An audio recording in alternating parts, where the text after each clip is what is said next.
Let's see this question. The average transnational kinetic energy, the average transnational kinetic energy and RMS speed of molecules in a sample of oxygen at 300 Kelvin, 300 Kelvin R and speed हो जाएगी 484 respectively. The corresponding values at 600 Kelvin are nearly. तो हमें यह बताना है कि इसके nearly अब ये कितना होगा, चेक कर लेते हैं. तो कंसेप्ट, इसमें दो कंसेप्ट लगने वाले हैं. एवरेज काइनेटिक एनर्जी, एक पूछा आरएमएस स्पीड. तो एवरेज काइनेटिक एनर्जी क्या होगा? Average kinetic energy is equal to, ये बन जाएगा एफ आर टी बाई 2. दूसरा कंसेप्ट हम यहां लगाएंगे आरएमएस स्पीड का.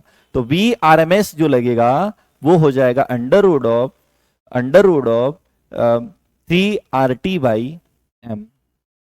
ठीक है, 3RT बाई एम. करते हैं सॉल्व इसको. क्या क्या हमें गिवन है वो हम लिख लेते हैं. तो इसमें गिवन है कि average translational kinetic energy of RMS speed of molecules is oxygen sample R, है ना. तो टेम्परेचर दिया गया है T1, 300 केल्विन ले लिया मैंने.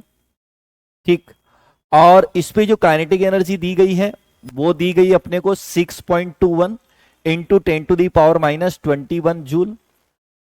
अगला दिया गया है वी आरएमएस कितना है, तो वी आरएमएस हो जाएगा 484. ये हो जाएगा 484 मीटर पर सेकेंड. ठीक है, फिर क्या बोल रखा है? The corresponding value of 600. अब टेम्परेचर में कर देता हूं इसका 600. तो बोल रहा है कि काइनेटिक एनर्जी कितना होगा.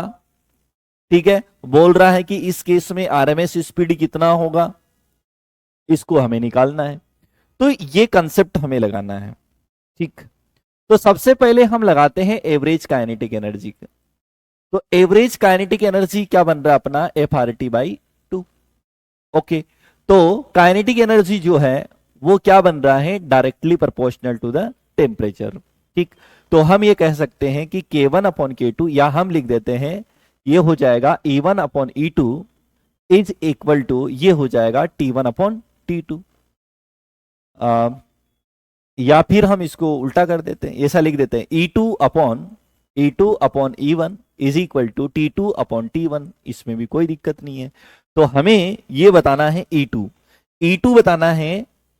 तो इसके लिए इसको अपन लिख देते हैं यहां पर. ये हो जाएगा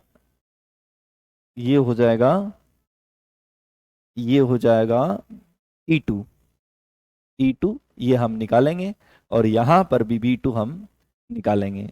ये हो जाएगा, यहां V1 होगा, ये हो जाएगा E1. ठीक है, आ जाओ. तो T2 कितना है? हमने कहा T2 हो गया 600. अच्छा, 600 हो गया तो क्या करें? E2 निकालें. अच्छा, T1 कितना है? हमने कहा 300.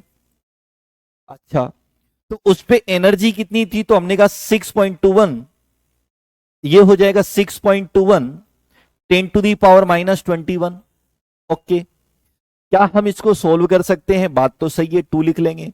तो E2 की वैल्यू क्या होगी? यहां हो जाएगा 2 into 6.21 into 10 to the power minus 21. तो E2 की वैल्यू हमारे पास बन जाएगी, और कितना हो जाएगा? ये हो जाएगा 12.42, और ये हो जाएगा 10 to the power minus 21 joule.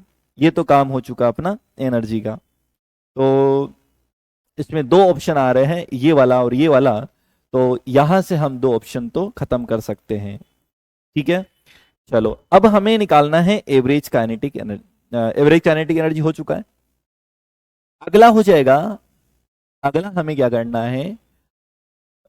RMS speed. तो V RMS is equal to, ये होता है under root of 3RT by M, है ना. ऐसा ही हमने लिखा है 3RT बाई एम. ओके, तो इसमें जो आरएमएस स्पीड है वो directly proportional to the root of T आ रहा है.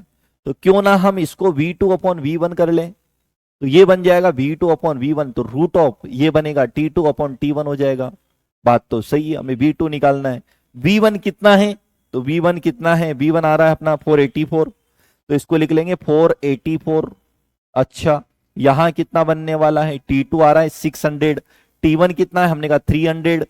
क्या इसको सोल्व कर सकते हैं, यस, ये हो जाएगा 2। रूट 2 की वैल्यू हम जानते हैं, जी जानते हैं, तो रूट 2 की वैल्यू कितना हो जाएगा, तो रूट 2 की वैल्यू होती है 1.41 के आसपास। तो जब इसको इससे मल्टीप्लाई करेंगे तो 1.5 के आसपास मान के चलो, तो इसकी वैल्यू कितनी हो जाएगी, 484, मतलब 600 के समथिंग समथिंग, है ना। तो 600 के समथिंग समथिंग किसमें आ रहा है, इसमें तो 900 जा रहा है, इसमें 684 आ रहा है। तो जब आप इसको सोल्व करेंगे तो v2 की वैल्यू आ जाएगी 684 मीटर पर सेकेंड। अपना आंसर जो बन रहा है वो आंसर बन जाएगा, कौन सा आंसर हो जाएगा, D option is the correct option. ठीक।